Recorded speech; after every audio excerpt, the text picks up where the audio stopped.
Hello everybody! Today we're going to be starting a new series known as the monthly lowlights. So I think a lot of the times on social media we present this highlight reel of our life. We just present the accomplishments, the successes, and things we can brag about. But I think so often in life it's really these lowlights or failures that actually lead us to the success. So I think right now on social media the process to getting to success is buried, and I think the process is actually one of the most valuable things to accomplishing anything and to living life and finding fulfillment. So that's why in this monthly lowlight series, I want to highlight the lows that I experience every single month, analyze them a little bit, and talk about how I've grown as a result of these lowlights. So hopefully this will be an enjoyable series for you guys. Hopefully it can offer some insights, and hopefully it can deconstruct this highlight reel that so often social media tends to be. So as I am opening myself up in these videos and sharing the downs that I've had throughout a month, please feel free to share in the comment section below what you have experienced this month and what you've learned from them. And please be supportive of one another in the comments, and let's make this a community that celebrates failures because they are the stepping stone to success. Wow, that was cheesy. Okay, so I actually kind of wrote up everything I wanted to talk about in this video. All right, I guess we'll start with some easy ones. So lowlight number one this month for me was the difficulty arranging for my boyfriend to come to visit me in Southern California. So I used to live in Oregon, and that's where my boyfriend lives as well. But with COVID and stuff, it's been really hard to book a flight, and there's been a surge like mid-July-ish, and I guess this is our July lowlight, and now it's the end of July. So we were literally like, how are we gonna see each other? Like, we don't want to fly, but driving to Southern California is also like a really long process, and you'll probably have to stay in a hotel. So like, what do you even do? And that was just kind of tough. And we also didn't know when our schools were gonna open. So actually, as of now, Stanford hasn't even announced its move-in date, so I have no idea when I'm gonna move on to campus. And he is going to the East Coast for college, and his school did announce, and they pushed it like 1 week earlier, so his school starts like literally like first day of September or something. So right now we're currently planned for him to fly down end of August. Fingers crossed that's gonna happen. I really do miss him, and maybe that's like kind of another low light like under this category of low lights. It's just that long distance is hard. Like, even though we've been doing long distance for a while, it's still hard. Like, every single time you have to leave, and I think I have like 1 month of tolerance for long distance, and then I just like every single day it's kind of actually quite a lot, like emotionally. Like, I just miss him, and it's just kind of rough. Yeah, so that's one personal low light of the month. All right, the second one maybe relates more to my hobby or career, whatever you want to call it, but it relates to this YouTube channel. So as many of you guys may have known, because I've gotten so many positive messages from you guys as a result of this, is that there has been quite a few Reddit hate threads on this channel. I guess the Reddit applying to college community just generally does not have a positive image or opinion on college YouTubers, and this has been something for the longest period of time. There's been threads on college YouTubers before I even started making videos this March, but recently there has been quite some backlash. One was on my day in the life video. Someone took problem with that. He or she said that that video really put them down and made them feel lesser than themselves, which was not my intention. I honestly felt really bad for making someone feel that way, and that it's just, I just don't want to do that. I want to make these videos positive and supportive. I want to build community, and that, I think just like reading that like just broke my heart. But what made me more angry was that people who haven't even watched my videos assumed that I was pretentious and assumed that I was bragging about my internships, and they just said a lot of like really bad things about me, which I think like when you're reading that conversation it feels like you're not supposed to hear it, but it also really hurts at the same time. So that was the first experience with internet hate that I have ever gotten, and it was definitely cyberbullying, because the moderator afterwards actually messaged me and she was like, I'm so sorry I didn't see this in time, I hope you're okay. And that was basically when I broke down. So the night when I saw it, I was like, fine, like there's haters, like that's the world we live in, you know, like with whatever you do there's gonna be people who love it, people who hate it, but at the end of the day you're doing it for the people who enjoy your work and who are benefiting from it, and that's your audience and who you're serving. So don't let the haters or people who aren't even your potential audience distract you from that work. So that was kind of my mindset at night. And also I was messaging Katie, Tracy, like her, I'm trying to remember, I think her YouTube is like Katie Aloha Katie X. Yes, that's it.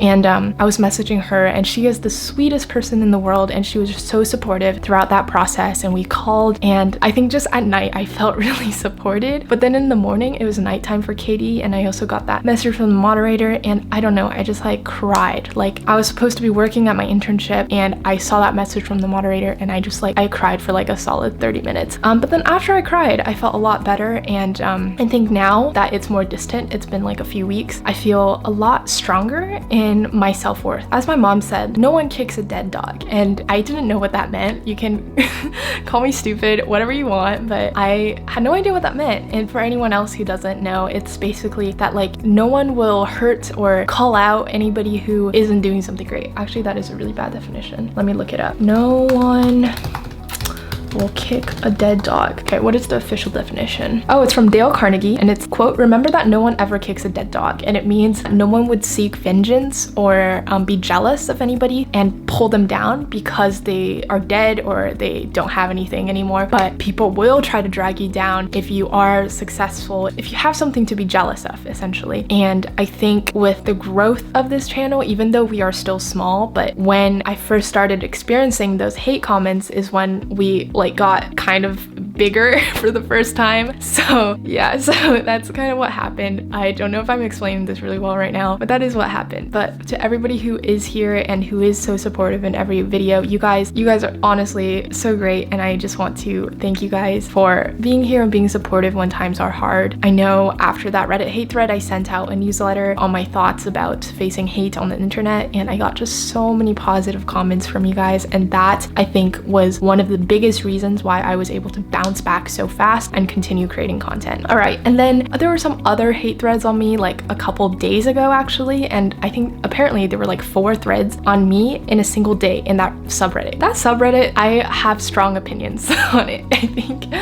Now I feel like I need to be really politically correct in these videos because the subreddit really started when I posted the video on activities that don't help your college application. And the main problem they took with it was that I was saying which activities they shouldn't do or should do, and basically kind of putting myself forward as like an admissions officer, which I explicitly said that I wasn't and that it was all my opinions, but I think people just kind of disregard disclaimers or they just don't hear and digest that. And I think also a lot of people who watch those videos don't know like my personal values and like stance on where I am in college applications, and I admittedly could have done a better job like reiterating throughout the entire video that you should not do anything ever just for college applications, because that is what I truly believe in, and it's what I say in my newsletters, it's what I made a whole video about, and it is the fundamental of like what I believe in. But that video was focused on the college admissions aspect and just purely on a strategy aspect to college admissions, and because I omitted that part and didn't mention it and focused it just so heavily on college admissions, I think people who didn't know me and my values just took it completely the wrong way and thought I was a person who I am not, and took it in ways that I didn't intend for people to take it in ways with. And so this is actually kind of a huge debate that I had. It was emotionally draining, but it was whether or not I should take that video down. And please guys, let me know in the comments if you have any thoughts on this. But my philosophical debate in my head was, does it matter more what your intentions are or what other people perceive your intentions as? So there's kind of 2 sides to it, right? Because my intention is to do one thing, but if people perceive it as something else, then which is more important? And in that case, I just have no idea, because I don't want to create any harm and I don't want to stress people out more than they have to be in the college application process. And all I want to do is help them and help them understand like strategies, and it was information that I definitely wish I could have had earlier on in the college application process. So that was my goal behind making that video. But if other people aren't perceiving it that way, then should I take it down? And then also an internal debate was, some people, the majority of people, are enjoying the video and the minority of people are not and really hating on the video. And so like, do I want to minimize harm or do I want to maximize good? And I think in that case, for me, the ultimate decision for me to not take it down, at least just yet, I guess we'll witness how things go and progress, but my ultimate decision to not take it down is because the majority of people still found found help from it. There were many more comments on how the video was helpful than the comments on how it was stressful and not helping people out and was contributing to a toxic college admissions environment. So that was kind of my weighing. And also I do agree that it could, just because people are perceiving it that way, that it is contributing perhaps to more toxicity in college admissions, and that is not my intention. So again, that is my first little debate on like whether or not my intentions matter more or what other people perceive my intentions as mattering more. But I don't know, I hoped to address that point with the second video I made on like why you shouldn't do anything for college admissions, and I linked it in the pinned comments, linked it in the description. So I feel like as of this point, I have done everything I can to address both the maximizing help portion and the portion of not contributing to a more toxic college admissions environment. But that is just my thoughts. I'm always open to more ideas and more discussion on this topic, so please leave your thoughts in the comments if you have any. I definitely debated this for a really long time, and I think I still am internally, and I guess I just don't really know what the best thing to do is, because all I want to do is provide help and insight to you guys or high schoolers that I wish I could have received earlier, and just make the process less stressful and more personally fulfilling. That is, I think, my biggest goal behind this entire channel, is to help people grow personally and reach goals and milestones that they didn't think they could have reached. All right, enough on that. So I think that was probably my biggest two lowlights of the month. Yeah, that's actually it. It's just two main lowlights, but both are pretty big, and I think I have grown tremendously from both. I think with long distance, it's something that I've grown a lot from. It's really made me like understand what I want out of a relationship, what values I have for a long-term relationship and then long-term partner, and like how you can, even while dating, have your own life and lead your own ambitions while supporting someone else in this very intimate relationship. And then regarding the hate on the internet, I think it comes down to these questions that I've never ever asked myself before, and although I still don't have all the answers yet, I think I'm beginning the process of this journey on the internet, and it's really exciting. I love making YouTube videos, it's really fun, and I hope that I can continue reflecting on my personal values and what I hope to do with this channel, and continuing to do good and not contribute to anything I don't want to contribute to. So this is my attempt at vlogging, which I might be doing in college in a month, but basically I wanted to add on that another thing I learned from Reddit hate threads was that,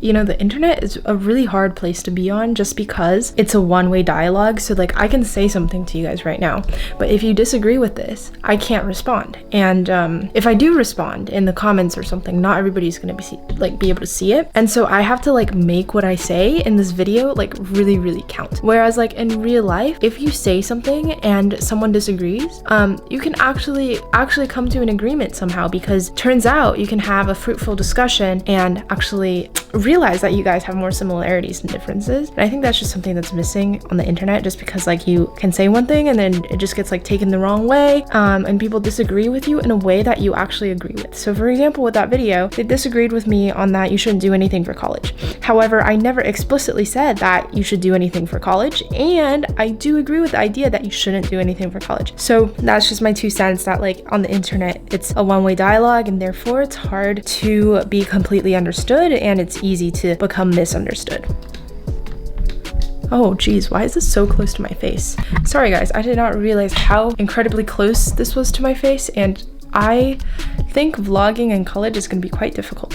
Oh my god, I'm like trying to walk through this door right now. Fuck, okay, that did not work. But guys, oh my god, this is not gonna fit. Tripoding with a big tripod on a camera is not the best idea. But yeah, here's our tripod. Here's the bathroom.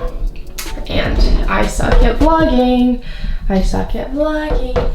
I suck at vlogging. It's really late at night and I should go to bed. But we're dancing in the bathroom by the toilet, trying not to get the tripod in the toilet water.